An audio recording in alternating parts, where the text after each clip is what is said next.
Well, hello there, Bible scholars. It is your mom of three in cold NYC, and I'm back with another video. Hey, if this is your first time on my channel, welcome. My name is Taneza. I am the mom of three wonderful kids living in the heart of New York City on an adventure. I have never, ever read the Bible. I read parts of the Bible, memorized verses, but never read the entire Bible, Genesis through Revelation. So in 2023, trying to be my best me, we're doing it. And I'd love to have you along with me. All you have to do to become part of my YouTube family, my tribe, is to smash that button that says subscribe. It's bittersweet, today's review. Today's review is the last review of Deuteronomy, which is the last book of the Pentateuch, I believe you pronounce it.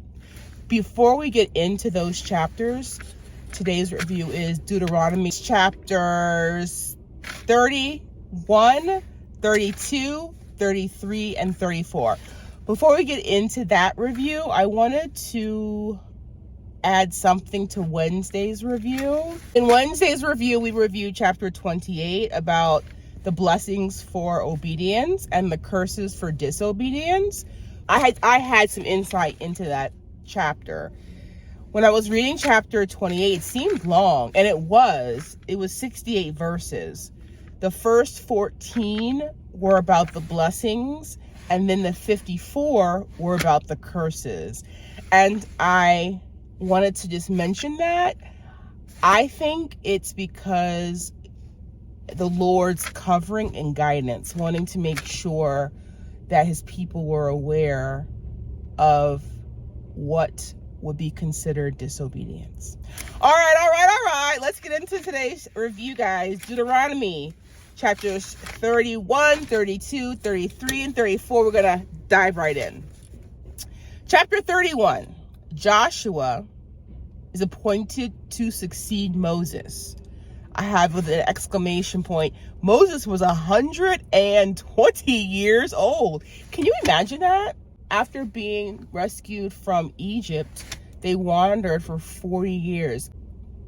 And it was actually much longer than that, because he's the one that was the representative of God to Pharaoh with all the plagues. But anywho, that's amazing. He was like literally still serving the Lord at 120 years old.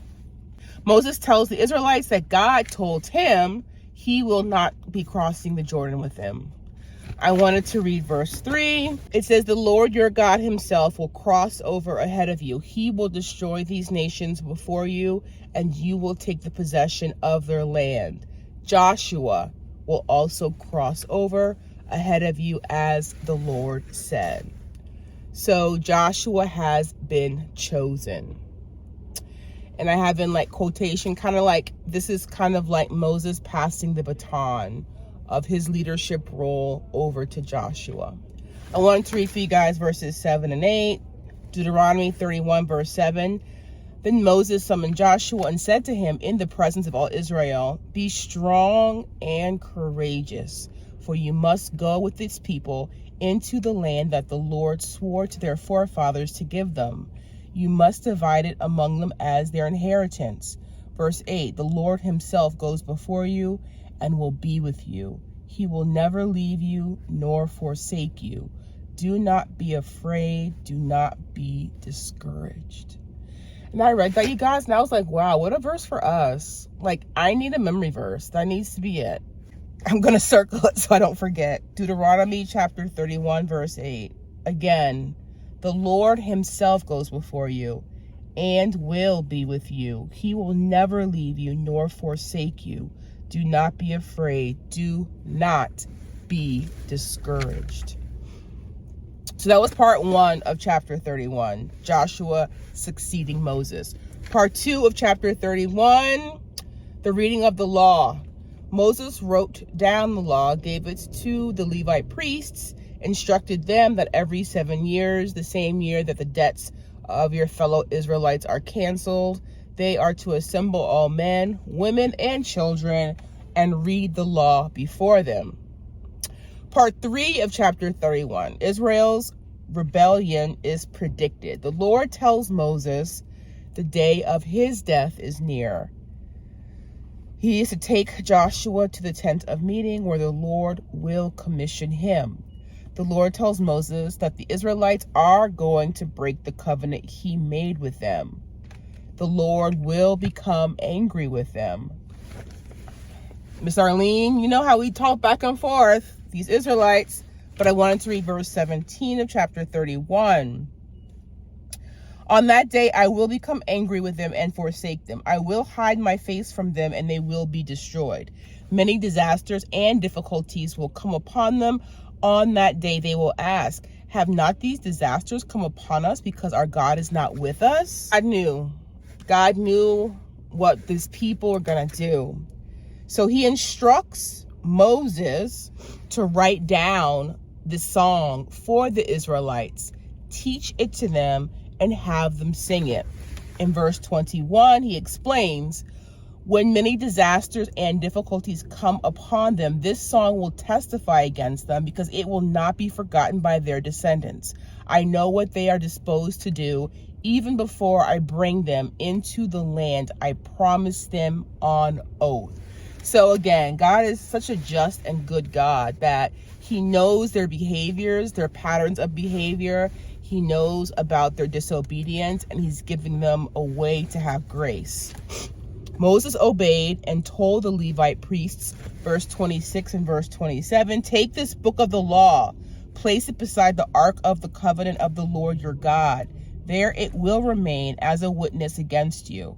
Verse 27, for I know how rebellious and stiff-necked you are. If you have been rebellious against the Lord while I am still alive and with you, how much more will you rebel after I die? So again, God is preparing. God is such a God of order. Like, Moses is going to pass away, and he appoints his successor, and he gives him a plan to keep the covenant. Chapter 32. So this chapter is all the Song of Moses. So I wanted to read for you guys verse 4. I thought this was just beautiful. He is the rock, his works are perfect, all his ways are just. A faithful God who does no wrong, upright and just is he. The song reminds the Israelites of all that the Lord has done for them. Verse 12, the Lord alone led him. No foreign God was with him. Because it mentions a lot in this song about idols. And just a reminder that there were no idols that helped to deliver them out of Egypt. Wandering for 40 years, providing food, providing shelter, helping them to take over other lands. That was not the work of idols. That was only the work of the Lord, their God. The song reminds the Israelites how they abandoned God. Moses came with Joshua and spoke all the words of the song. And the song was 43 verses long. I wanted to read for you guys the final 2 verses of chapter 32, verses 46 and 47. He, Moses, said to them, the Israelites, take to heart all the words I have solemnly declared to you this day, so that you may command your children to obey carefully all the words of this law. Verse 47, they are not just idle words for you, they are your life. By them you will live long in the land you are crossing the Jordan to possess. So beautiful. The very same day, I have in my notes, God instructs Moses to go to Mount Nebo in Moab. There he will die. And the final verse of the chapter, verse 52, therefore you will see the land only from a distance. You will enter the land I am giving to the people of Israel.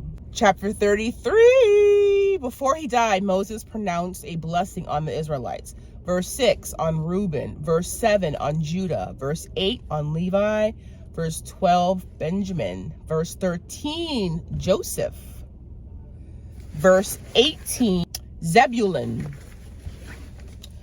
Verse 20, Gad. Verse 22, Dan. Verse 23, Naphtali. Verse 24, Asher. And I wanted to read for you guys. Pause. So my husband gave me this Bible in 2006 when we were dating. So this Bible is almost 17 years old. And so if you are new to my reviews, I like to read out loud verses that he underlined that are super straight and the ones that I've underlined. So actually, this is a verse that I underlined. Verse 25. The bolts of your gates will be iron and bronze. Your strength will equal your days. Like, God's promises are mighty. Like, he's just so amazing that the promises he makes are like no other. The final chapter of Deuteronomy, chapter 34. Moses climbed Mount Nebo. The Lord showed him all the land. And I actually wanted to read a lot of these verses. I wanted to read 8 verses because I just am so amazed by Moses and his obedience and his faithfulness. And so I'm going to honor him by reading a lot of this final chapter. In chapter 34, Moses climbs Mount Nebo, and then the Lord shows him all of the land from Gilead to Dan. Verse 2, all of Naphtali, the territory of Ephraim and Manasseh, all the land of Judah, as far as the western sea. Verse 3, the Negev and the whole region from the valley of Jericho, the city of palms, as far as Zor. And verse 4, then the Lord said to him, this is the land I promised on oath to Abraham, Isaac, and Jacob when I said, I will give it to your descendants. I have let you see it with your eyes, but you will not cross over into it. Moses died, and he was buried in Moab.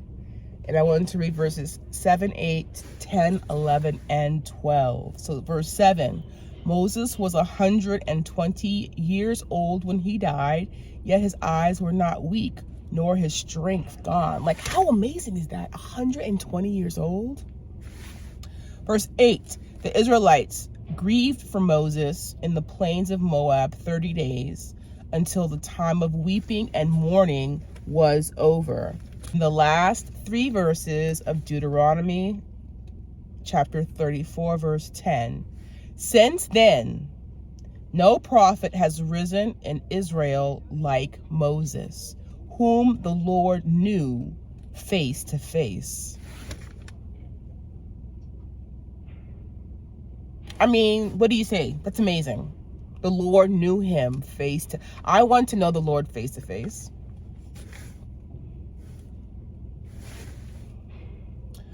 Verse 11, who did all those miraculous signs and wonders the Lord sent him to do in Egypt, to Pharaoh and to all his officials and to his whole land.